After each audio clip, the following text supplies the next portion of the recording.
Back in June, MrBeast had a challenge to see who can keep their finger on an app for the longest amount of time, and the winners got $20,000. 400,000 participants for this challenge, and the winners ended up keeping their finger on an app for more than 3 days straight. To prevent cheating on the app, every few seconds the app would instruct you to move your finger to another point to make sure that it was your finger on the app and not some stylus. Like this. There are some clever people like me who participated in the challenge who connected a stylus to a 3D printer to complete the challenge for us. I did not intend on winning this challenge, and if I did win, I would have given away all the money, but I was just seeing how long I could have my 3D printer go. It's more of a man versus machine kind of challenge for me.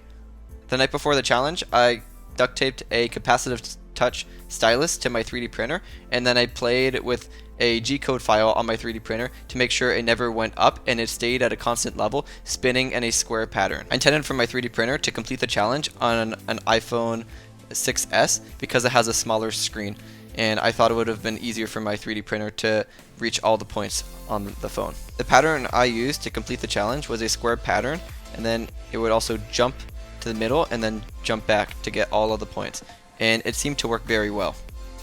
When the challenge started, it still worked very well, and it got all the points that it needed to get, and I thought I had a very good shot.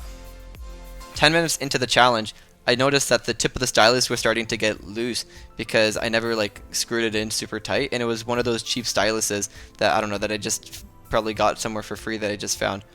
The stylus started to get loose after 40 minutes of the 3D printer going round and around on my phone. Like the 30 minutes before the challenge started and then the 10 minutes after the challenge started.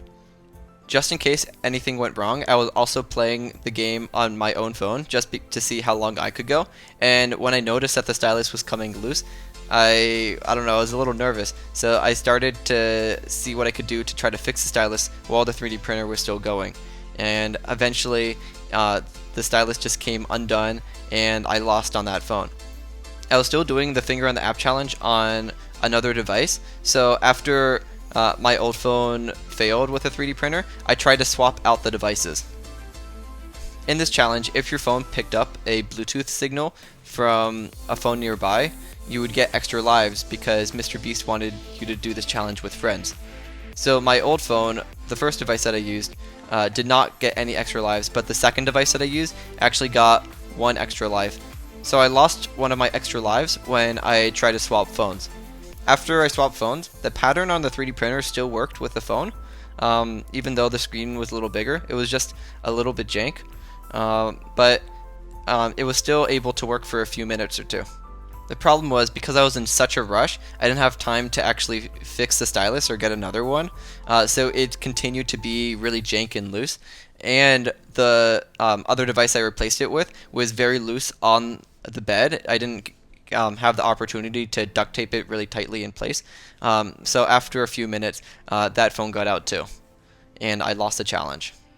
Even though I lost, I still got 6 million views of my 3D printer doing the finger on the app challenge on TikTok. I still find it unbelievable that there were people who lasted over 3 days doing this challenge, like they didn't sleep for 3 days straight. Even if my 3D printer did last longer, there would have been some sort of challenge, and I still probably would have gotten out. Moving forward, instead of using that cheap stylus that ended up breaking in the middle of the challenge, I bought a $14 stylus, so hopefully this stylus won't break when I'm doing the challenge. As of now, there is still supposed to be another challenge on February 19th, but anyways, I'm excited to see if people can actually beat a robot in the finger on the app challenge. If you like this video, make sure to subscribe because I'm starting to make more videos. And also, comment below how long you'll think you will last in the finger on the app challenge.